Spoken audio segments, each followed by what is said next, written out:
मुझे इन तमाम आम नागरिकों से, आदरणीय बुजुर्गों से, माताओं बहनों से, प्यारे बच्चों से, नौजवान दोस्तों से मुखातिब होने का मौका दिया, इसके लिए मैं आपका बहुत बहुत शुक्रगुजार हूं। साथियों, ये औपचारिकता थी, दिल की बात अभी शुरू नहीं हुई है।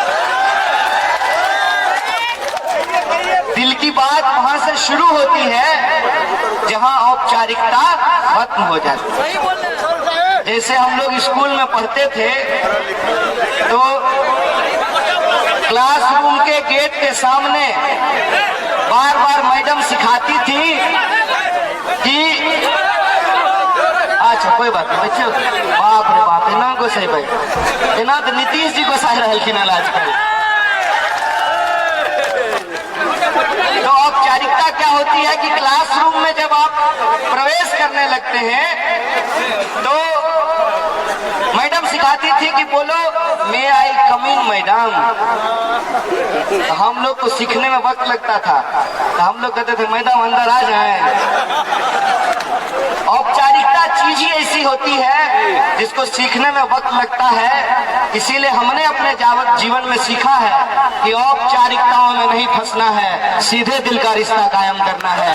और मैं आपके बीच किसी औपचारिकता के सीधे दिल की कुछ बात आपसे कहने के लिए आया हूं। पहली बात तो ये, मैं इतना काबिल नहीं हूं कि मैं लखनऊ में आकर के, मधेपुर में आकर के, झंझारपुर में आकर के, बेगूसराय से चल करके यहाँ आपको यहाँ के क्षेत्र की समस्याओं के बारे में बताऊंगा। ये तो वही बात हो गई ना कि दिया जो है वो सूरज को रोशनी दिखाने की कोशिश कर रहा है। आप 365 दिन यहीं रहते हैं, हम तो चुनावी सभा में आए हैं, तो आपका जो दर्द है वो आपसे बेहतर कौन जान सकता है? हम नहीं जान सकते हैं ना। आप जब रास्ते से निकलते हैं तो कौन कौन सड़क टूटा हुआ है, किस किस खंभे पे बल्ब नहीं जलता है, कौन कौन अफसर घूस लेता है, कौन कौन घूसखोर अफसर है, कौन मुखिया बढ़िया है, कौन मुखिया खराब है, कौन नेता अच्छा है, कौन नेता खराब है, आपसे बेहतर हम जानेंगे? नहीं जान सकते हैं ना। तो पहली बात तो ये कि हम आपके बीच ज्ञान छांटने के लिए नहीं आए।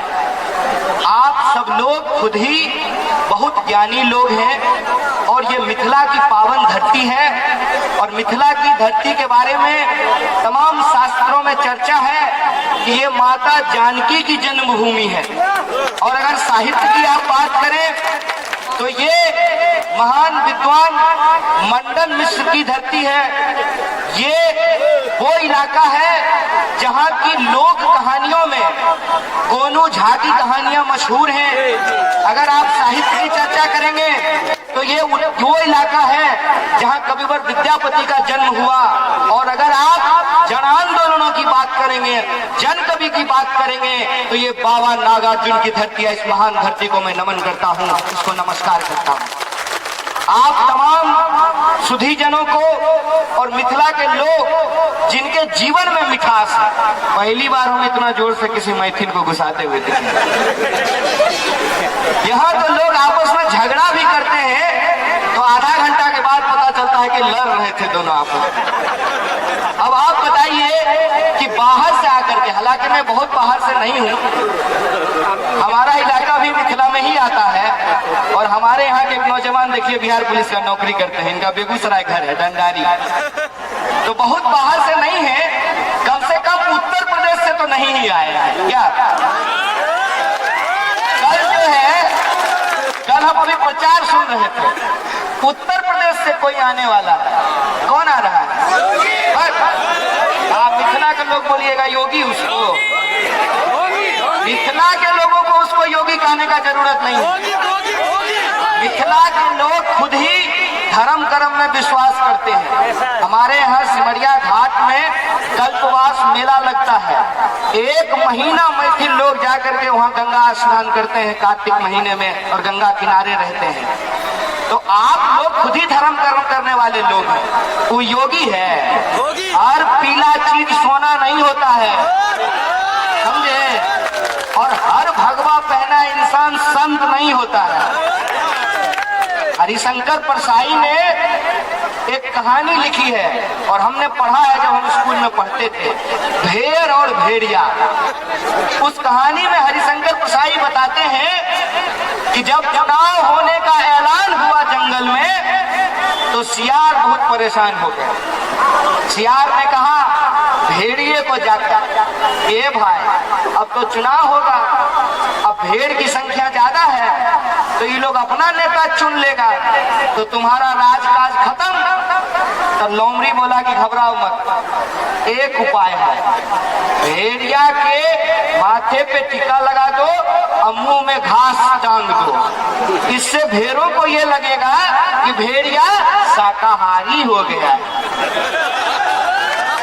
मैं ये बात आपको क्यों कह रहा हूं कि बगल में है गोरखपुर और वो जो मठ है उस मठ का नाम है गोरखधाम, और वो जो परंपरा है वो मूर्ति पूजा नहीं करता, ये दर्शन की बात है। और वो एक ऐसा मठ है जहां पे निर्गुण भक्ति की जाती है, सगुण भक्ति नहीं की जाती है। सगुण और निर्गुण का फर्क समझते हैं ना? मिथिला के लोग हैं आप लोग, यहाँ मंडन मिश्र पैदा हुए हैं, शंकराचार्य को शास्त्रार्थ में आपने हराया है, तो निर्गुण भक्ति होती है।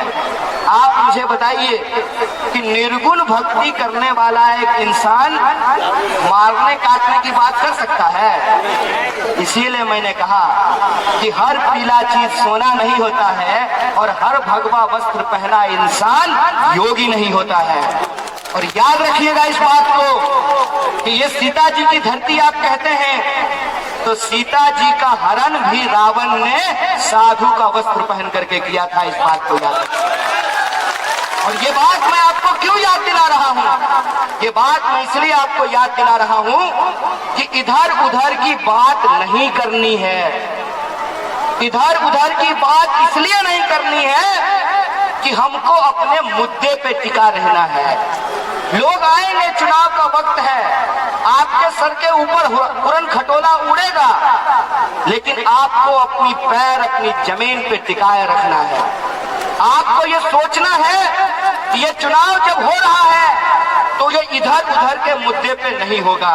ये चुनाव अगर होगा, अगर झंझारपुर में हम वोट दे रहे हैं तो हम झंझारपुर के मुद्दे पे वोट देंगे, ये बात आपको अपने दिमाग में रखना होगा। और झंझारपुर का मुद्दा क्या है? झंझारपुर का मुद्दा ये है कि तमाम नेता आए, तमाम वादे करके गए, लेकिन झंझारपुर आज भी जिला नहीं बना है। बन गया क्या? नहीं बना ना। झंझारपुर का मुद्दा ये है कि यहाँ पे फैक्ट्रियां खुले, मंत्री भी हो गए आपके इलाके के, लेकिन यहाँ फैक्ट्रियों की शुरुआत नहीं हो पाई। और जब हमारे इलाके में रोजगार की संभावना नहीं होती है तो क्या होता है? हमारे बच्चों को पढ़ाई के लिए बाहर जाना पड़ता है, हमारे बच्चों को, हमारे घर वालों को काम करने के लिए बाहर जाना पड़ता है, और जब हम बीमार होते हैं तो इलाज कराने के लिए भी हमको बाहर जाना पड़ता है। मैं ये प्रश्न आपसे पूछना चाहता हूँ कि जब हमारे भीतर प्रतिभा है, हमारे ही बच्चे कोटा में पढ़ भी रहे हैं और हमारे ही बच्चे कोटा में पढ़ा भी रहे हैं, तो फिर कोचिंग कोटा में क्यों चल रहा है, मधुबनी में क्यों नहीं चल सकता है? ये सवाल मैं आपसे करने के लिए आया। मैं ये पूछने के लिए आया हूँ कि बिहारियों के भीतर जब इतनी प्रतिभा है कि देश का सबसे कठिन परीक्षा होता है यूपीएससी, और उस यूपीएससी में सबसे ज्यादा बिहारी बच्चे सेलेक्ट होते हैं, अगर हमारी प्रतिभा से हम दुनिया में जाकर के अपना नाम कर सकते हैं, अगर केरल की एक बच्ची, बिहार की एक बच्ची केरल में जाकर के टॉप कर सकती है, तो आप मुझे बताइए कि बिहारी विद्यार्थी जो ग्वालियर में इंजीनियर बनता है, भोपाल में इंजीनियर बनता है, उसको गुड़गांव में नौकरी करने की क्या जरूरत है? वो मुजफ्फरपुर में भी नौकरी कर सकता है, मुजफ्फरपुर को भी गुड़गांव बनाया जा सकता है। दिक्कत कहाँ आती है? दिक्कत आती है जब राजनीतिक इच्छा शक्ति नहीं होती है। जब महागठबंधन तैयार हो रहा था तो कई तरह के प्रश्न उछाले गए। प्रश्न उछाला गया, ये साहब आपकी पार्टी को बहुत कम सीट मिला है, हम बोले देखिए ये क्या है?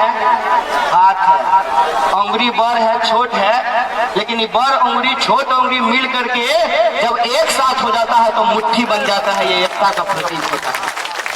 हर किसी की अपनी भूमिका होती है। जैसे गाड़ी में हॉर्न की अपनी भूमिका होती है, स्टीयरिंग की अपनी भूमिका होती है, टायर की अपनी भूमिका होती है, इंजन की अपनी भूमिका होती है। बताइए, टायर निकाल दें तो गाड़ी चलेगी, और टायर लगा दें और इंजन निकाल दें तो गाड़ी चलेगी। इसी तरह से समाज की संरचना तैयार होती है, और समाज की संरचना में हमको ये समझना पड़ेगा कि लोकतंत्र ने चाहे अमीर हो या गरीब सबको बराबरी का अधिकार दिया है। बोलिए दिया है कि नहीं दिया है? जूता कंपनी का मालिक है बाटा, और यहाँ जो आपके चौक पे जूता सीता है आपके गांव का कोई व्यक्ति, दोनों का वोट बराबर है कि नहीं है? चाहे बूढ़ा का वोट हो या नौजवान का वोट हो, बराबर है कि नहीं है? घर में आप भले महिला के साथ बराबरी का बर्ताव नहीं करते होंगे, लेकिन महिला का वोट भी एक होता है और पुरुष का वोट भी एक होता है। ये जो बराबरी का अधिकार हमको हमारे संविधान ने दिया है, इस बराबरी के अधिकार को आज पलटने की कोशिश की जा रही है। ये कोशिश किया जा रहा है कि जो देश के धन कुबेर हैं वो लोकतंत्र को अपनी गुड़बी बना करके रख लेना चाहते हैं। इसीलिए मैं जब आपके सामने आज खड़ा हूँ तो हमारे सामने दो चुनौती है।